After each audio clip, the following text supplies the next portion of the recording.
Shalom y bienvenidos a Vía Haftaj Israel, una frase hebrea que significa amarás a Israel. Esperamos que se queden con nosotros, ya que nuestro maestro, el Dr. Baruch, nos compartirá una enseñanza expositiva de la Biblia. El Dr. Baruch es profesor titular del Instituto Zera Abraham, con sede en Israel. Aunque todos los cursos en el instituto se imparten en hebreo, el Dr. Baruch se complace en compartir esta enseñanza en inglés con doblaje al español. Para más información, visítenos en amarasaisrael.org o descargue nuestra aplicación móvil Mi Estudio Bíblico. Aquí está Baruch y la lección de hoy. La verdad es muy importante para Dios. De hecho, no puedes agradar a Dios, no puedes experimentarle ni caminar con Él, a menos que estés caminando en su verdad. Hay una tradición muy interesante en los Estados Unidos. Cuando alguien va a testificar en un tribunal de la justicia, hace un juramento. Se le pide que diga la verdad, toda la verdad y nada más que la verdad. Y es que una verdad a medias, al final, no es verdad en lo absoluto. Muchos teólogos tienen mucha verdad, pero no tienen toda la verdad. ¿Y qué quiero decir? Bueno, hemos iniciado nuestro estudio de la profecía de Oseas.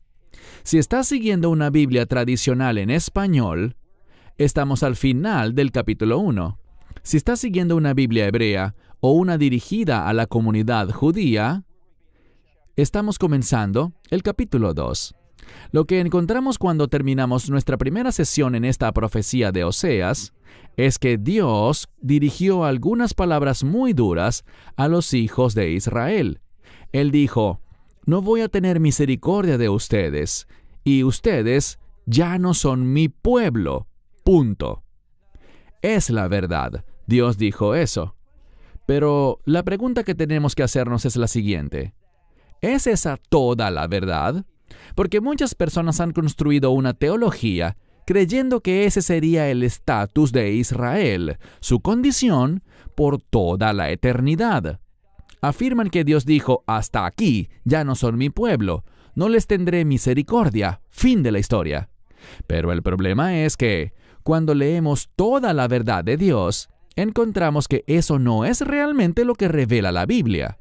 Así que dicho esto, toma tu Biblia y ve conmigo a los 2 últimos versículos del capítulo 1 en tu Biblia, o el primer verso del capítulo 2 en la Biblia hebrea. Y acontecerá que el número de los hijos de Israel será como la arena del mar, que no se puede medir y que no se puede contar. Lo que vemos aquí es que Dios está haciendo una promesa. Recuerden el nombre de esta profecía: Oseas. Y ese nombre significa aquel que hace la salvación. Y aunque tenemos un pueblo que es rebelde, un pueblo que no ha actuado con fidelidad a la verdad de Dios ni a su llamado, que no ha respondido de manera apropiada, al punto en que Dios dijo: hasta aquí, ya no son mi pueblo, ya no les extenderé mi misericordia ni mi perdón. Pero si seguimos leyendo, veremos la naturaleza de Dios. Veremos el resultado, y esto es muy importante, veremos el resultado de tener una relación de pacto con Dios. Así que mira de nuevo. Dice: y acontecerá que el número de los hijos de Israel, y presten atención a esta palabra hijos, es literalmente la palabra benei, hijos varones. ¿Por qué aparece esta palabra aquí? Porque el término ben, en hebreo, también puede conllevar el significado de uno que hereda. Así que esta es una profecía para los últimos días. Lo confirmaremos en unos minutos. Lo que vemos es que, aunque Dios enviará a ese reino del norte, esas 10 tribus, al exilio, y por cierto, ese exilio ni siquiera ha terminado en nuestros días, pero en los últimos días podemos esperar una restauración. Así que una vez más, Él dice que los hijos de Israel van a ser grandes en número, como la arena que está sobre la orilla del mar, que no se puede medir ni se puede contar, Porque acontecerá que en el lugar donde se les dijo, ustedes no son mi pueblo, se les dirá, noten lo que dice en la última parte del versículo, se les dirá a ellos, ustedes son hijos del Dios viviente. Esa es una definición y terminología importante para Dios. No solo Dios, sino el Dios viviente. ¿Por qué lo dice así? Bueno, si consultas con algunos de los principales rabinos, te dirán que es porque este Dios es el Dios que da vida. Este Dios es el Dios que es capaz de resucitar. ¿Por qué eso es importante? Porque uno está muerto, pero Dios puede darte vida. ¿Cuál es la base? ¿Cuál es la esperanza para que ocurra esa transición o ese cambio? Muy sencillo. Son las promesas de Dios. Estar en una relación de pacto con Él. Pasemos al último versículo del capítulo 1, que dice, y los hijos de Judá y los hijos de Israel serán reunidos. Muchas veces leemos esto y no entendemos las implicaciones proféticas que tiene este versículo. Por ejemplo, cuando vemos que los hijos de Israel están siendo reunidos junto a los hijos de Judá, eso nos da un contexto de los últimos días. ¿Por qué? Bueno, como hablamos en nuestra primera sesión, Dios hizo una promesa profética. Uno de los mejores lugares donde vemos eso es en el libro de Ezequiel, capítulos 36 y 37. Allí vemos esa tendencia que Dios tiene de tomar lo que está muerto y darle vida, tomar lo que está separado y volverlo a unir. Y sabemos algo. Recuerden que mencionamos ese nuevo pacto. Un nuevo pacto que es un pacto de vida. Hablamos en un estudio anterior que la palabra Hadash, nuevo, en el lenguaje bíblico, también está relacionada de manera especial con el reino de Dios. Y por lo tanto, lo que Dios dice aquí es, yo voy a darles un pacto, un nuevo pacto, un pacto de reino. Él los hará nuevos. ¿De quién está hablando? Bueno, ese nuevo pacto ha sido dado de manera única a los hijos de Judá y a los hijos de Israel. Hemos mencionado que este libro de Oseas, en su mayor parte, tiene que ver con el reino del norte, el reino de Israel. Por lo tanto, cada vez que se mencionan los hijos de Judá, eso tiene gran importancia. Frecuentemente nos da un contexto de los últimos días. Así que mira de nuevo el verso 2. Esta es una promesa. Si queremos que venga el reino de Dios, ese reino donde no habrá muerte, ni dolor, ni sufrimiento, ni lágrimas, entonces vamos a estar orando y vamos a estar atentos de lo que tiene que suceder proféticamente. Dios cumple su verdad profética. De hecho, el testimonio profético revela el carácter del Mesías Yeshua. Entonces, ¿qué sucederá en los últimos días? Mira el versículo 2, dice verso 2 en hebreo, que es el último del capítulo 1 en español. Y los hijos de Judá y los hijos de Israel serán reunidos. Pondré para ellos, o haré para ellos, noten lo que dice, Rosh Echad. Ese término Rosh en hebreo significa cabeza, pero puede significar cabeza en el sentido del liderazgo, jefatura, la persona que está a la cabeza sobre todos los demás. La palabra Echad o uno se relaciona de manera especial con Dios. Así que Dios les dará un líder piadoso. Y quiero subrayar que casi todos los comentaristas que miran este versículo lo ven relacionado con el Mesías. Entonces, esta sección de la Escritura comienza con esta esperanza. Ese que no es mi pueblo, será mi pueblo. De ese de quien afirmé que no tendré misericordia, tendré misericordia. A aquel que he arrojado al exilio lo reuniré de vuelta. ¿Quién hará esto? ¿Quién es la causa de que todas estas cosas buenas sucedan? La respuesta es un líder. ¿Quién será? El contexto son los últimos días, por lo que estamos hablando del Mesías, el Mesías Yeshua. Noten qué más dice. Al final de este versículo dice, y ellos subirán de la tierra. ¿A qué se refiere esto? A que de todos los lugares donde el pueblo judío ha sido dispersado, Dios los reunirá y ellos subirán de todos esos lugares y regresarán a la tierra de Israel. Una vez más, final del verso. Y ellos subirán de la tierra porque grande es el día de Jezreel. Este es el contexto. Ya hemos establecido que estos versículos, los últimos 2 versículos del capítulo 1, tienen un contexto de los últimos días. Si yo te dijera cuál es uno de los lugares más importantes, bíblicamente hablando, proféticamente hablando, en relación con los últimos días, tienes que responder Jezreel. ¿Cómo se le conoce también? Como el Valle del Juicio de Dios. ¿Y cuál es otro de sus nombres? Armagedón. Lo que Dios está diciendo es, grande será el día de Jezreel. ¿Qué sucederá ese día? Castigo para los enemigos de los hijos de Israel. Aquellos que se levantan en oposición a los propósitos y planes de Dios, pero habrá restauración, redención, victoria, salvación para su pueblo de pacto. Si eres sabio, si tienes una mentalidad de reino, si comprendes las cosas que los profetas dicen que deben suceder para que venga el reino, entenderás que esto es fundamental, la restauración de los hijos de Israel. Bien, avancemos con el capítulo 2, versículo 1 en español o capítulo 2, verso 3 en hebreo. Aquí, después de revelar esta buena profecía, estas buenas noticias sobre la redención, restauración y salvación de Israel, él regresa a los días de Oseas y Gomer, con esos 3 hijos que les nacieron. Él regresa a ese simbolismo usando esta familia para comunicar su mensaje. Y noten lo que dice. Leamos el versículo 1 en español. Díganle a sus hermanos, a mí, pueblo mío.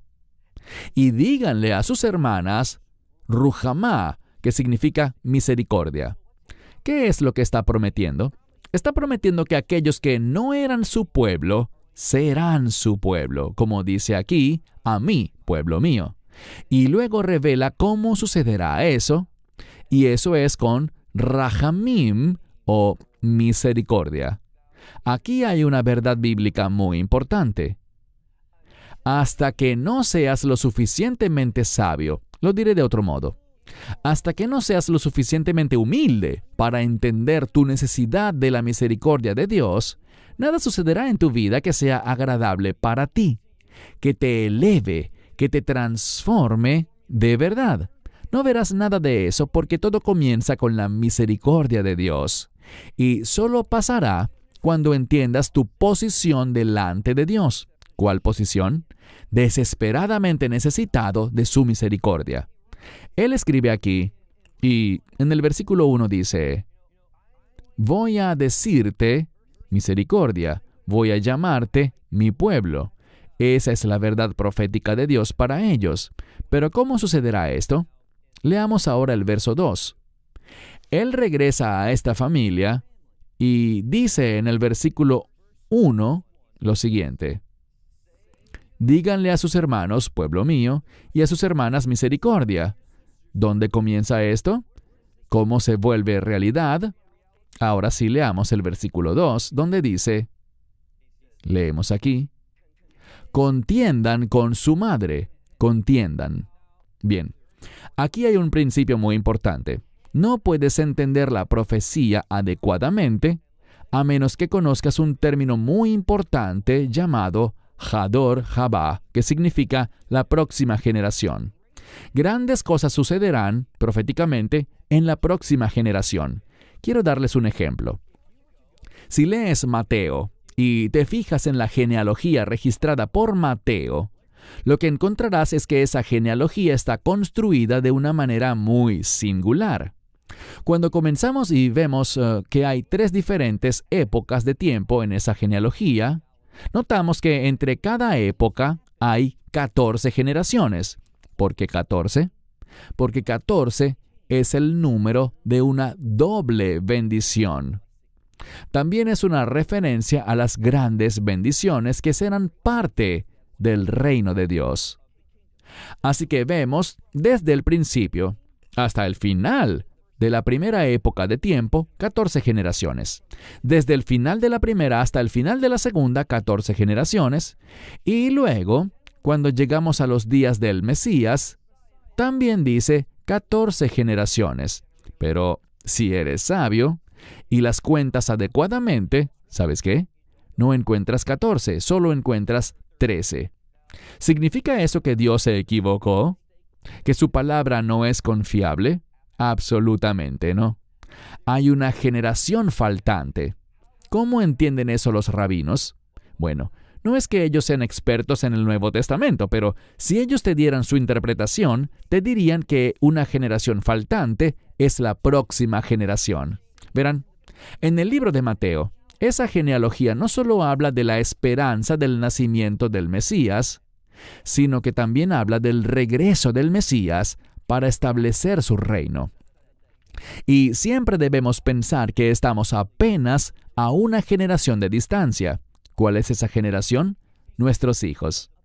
Una de las verdades proféticas, las cuales encontramos en el libro de Malaquías, al final del libro, se relaciona con el ministerio profético de Elías. ¿Qué hará Elías? Él restaurará una generación con la siguiente. Eso quiere decir esto: Él volverá el corazón de los padres hacia los hijos y el corazón de los hijos hacia los padres. Así que se producirá la reunión de estas dos generaciones, y eso es exactamente lo que vemos en este segundo versículo del capítulo 2. Dice: contiendan con vuestra madre, contiendan. Debemos provocar un cambio. ¿Cómo es ese cambio? Mira lo que dice: porque ella no es mi mujer y yo no soy su marido. Entonces, lo que vemos aquí es que hay un problema en esta familia. Vemos que Oseas está diciendo: no te reconozco. Esa es la condición actual y se requiere un cambio. Vemos que será la próxima generación, esos hijos, quienes lo provocarán. En otras palabras, lo que veremos será una generación que conducirá al arrepentimiento de los hijos de Israel. No es algo que vendrá de los antepasados, ni tampoco vendrá de los ancianos, sino que saldrá de esa generación más joven, que traerá una renovación para los hijos de Israel.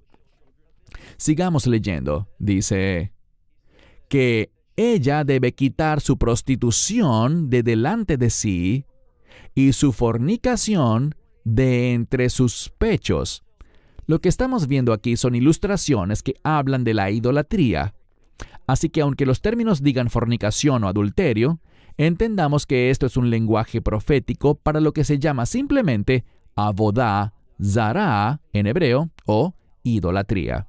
Dios está enojado y lo confirmaremos al avanzar más en nuestro estudio, porque los hijos de Israel están cayendo en una religión falsa, una práctica pagana de los pueblos vecinos. Sigamos adelante. Versículo 3. Porque la desvestiré completamente y la presentaré desnuda como en el día de su nacimiento. Siempre que en las Escrituras se hable de alguien que está sin ropa, el vestido es sinónimo de hechos, de buenas obras, de actos justos, hechos basados en la fe. Lo que comunica esta ilustración es que Israel es un pueblo desnudo, es decir, que no tiene buenas obras, que no están respondiendo en fe, que no están haciendo las cosas que Dios los ha llamado a hacer. Y Dios está diciendo: voy a exponerlos. Entonces dice: no sea que la despoje y la presente desnuda, como en el día en que nació, y la pondré, ¿dónde? En un, no te pierdas esta palabra, midbar. Midbar es la palabra hebrea para un desierto. ¿Cuál es el punto de un desierto que hay allí? Una vez más, si le preguntáramos a cualquier rabino, él te diría que un midbar es un makom reik, es decir, un lugar vacío. La única forma en que alguien puede sobrevivir allí es a través de la provisión de Dios. Y eso es lo que Él trata de enseñarles. No es a través de la idolatría que encontrarás satisfacción. No es a través de una religión falsa que encontrarás que tus necesidades son satisfechas. No es a través del engaño que encontrarás la verdad del reino de Dios. Entonces Él quiere llevarlos a un desierto, a un punto donde se vean forzados a depender de Él. Y leemos, y la pondré en una tierra seca, y la mataré de sed. Una vez más, cuando se habla de sed, según los comentaristas, debemos pensar, por ejemplo, en lo que está escrito en el libro o en la profecía de Amós, sobre cómo en los últimos días habrá una sed, pero no literalmente de agua, sino de la palabra de Dios. Lo que está diciendo aquí es, voy a ponerte en un lugar de dependencia total, y la única forma en la que encontrarás cualquier tipo de satisfacción, el agua es sinónimo de gozo y satisfacción, ¿es a través de qué? A través de mi palabra. Vamos a ver, al avanzar hacia los capítulos 4, 5 y 6, el énfasis en la palabra de Dios como base para la renovación. Avancemos al versículo 4. Y de sus hijos no tendré misericordia, porque son hijos de fornicación. Versículo 5. Porque ella ha cometido prostitución con ellos, y por eso se ha avergonzado aquella que los concibió, porque dijo, iré tras mis amantes, porque ellos me han dado pan y agua, lana y lino, aceite y bebida. Bien, dos bebidas se mencionan aquí. La primera es agua, pero la segunda es una bebida que generalmente se asocia con celebración o regocijo. Así que no solo proveen mis necesidades, sino que también proveen para mi alegría, mi celebración. Pero aquí está el problema. Es una provisión falsa. Y ella piensa que esta idolatría, estos antiguos amantes, son los que proveen para ella. ¿Qué pasará entonces? Verso 6. Por lo tanto, y aquí vemos el mover de Dios, Él actuará de una manera que producirá que Israel entienda la verdad. Y Dios quiere, hagámoslo personal un momento, Dios quiere actuar de una forma que nos ponga en una situación que estemos en una posición en la que entendamos la verdadera condición en la que estamos. Entonces, ¿qué hará? Dice, por lo tanto, la colocaré, la encerraré con arbustos de espinos. La cercaré con una cerca y sus caminos no hallará. Verso 7. Por lo tanto, por esta necesidad y esta desesperación, en vez de volverse a Dios, ¿qué hace ella? Dice el verso 7. Y seguirá tras sus amantes, pero no los alcanzará. Los buscará, pero no los hallará. Y dirá, iré y volveré a mi primer marido. Bien, aquí está la clave. Ella está hablando de Oseas, pero el problema es este. Ella solo ve a este hombre como eso, como un simple hombre. Ella no entiende que este es el que actúa como el ejemplo profético de Dios para ella y para los hijos de Israel. Por eso ella dice, ¿sabes qué? Es mejor, aunque preferiría lo que recibiría con la idolatría, es mejor para mí que me vuelva con Oseas. Pero aquí está la clave. Ella dice que es mejor para mí que mi situación actual. ¿Pero qué dice Dios? Verso 8. Pero ella no sabe que fui yo quien le dio el grano, el vino nuevo, el aceite, la plata que multipliqué para ella y el oro.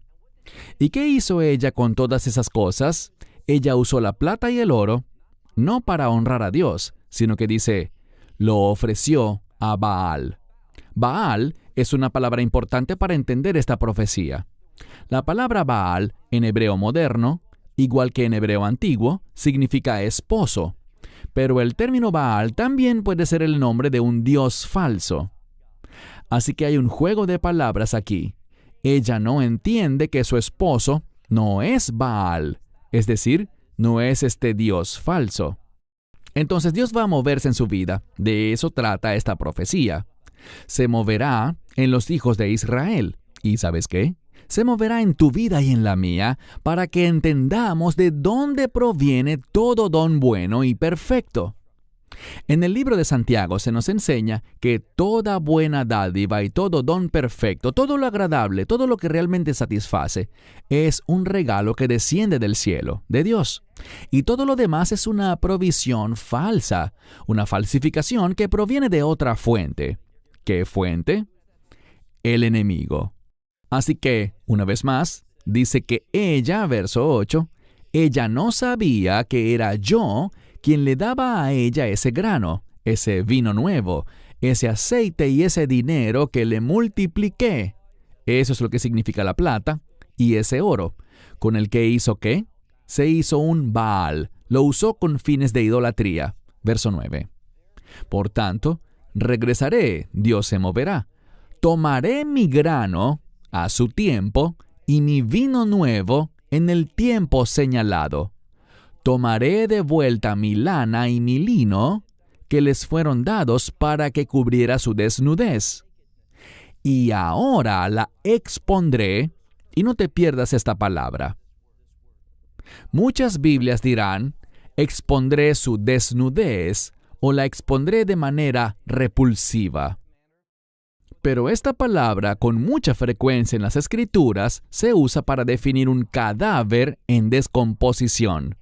Algún animal, usualmente un animal no kosher, que está en el suelo, que tiene un hedor difícil de soportar.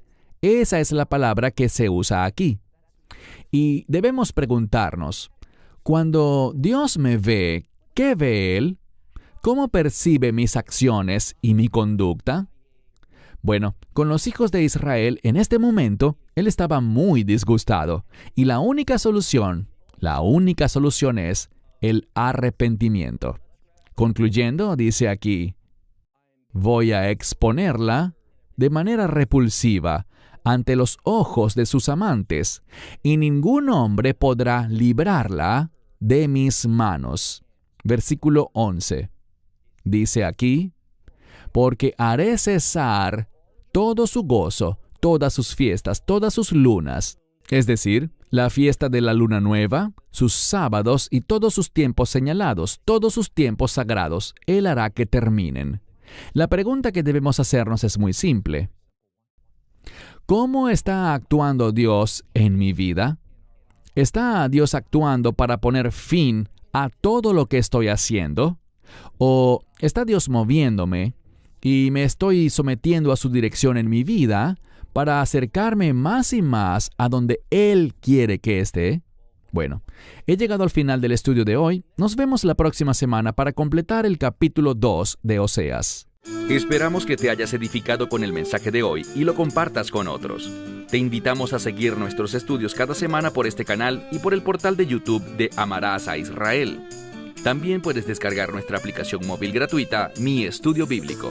Finalmente, para obtener más información sobre nosotros, visita nuestra web amarasaisrael.org, donde encontrarás otras conferencias de Baruch en audio, video y texto. Hasta el próximo programa. Que el Señor te bendiga en Yeshua HaMashiach, Jesús el Mesías, mientras caminas con Él.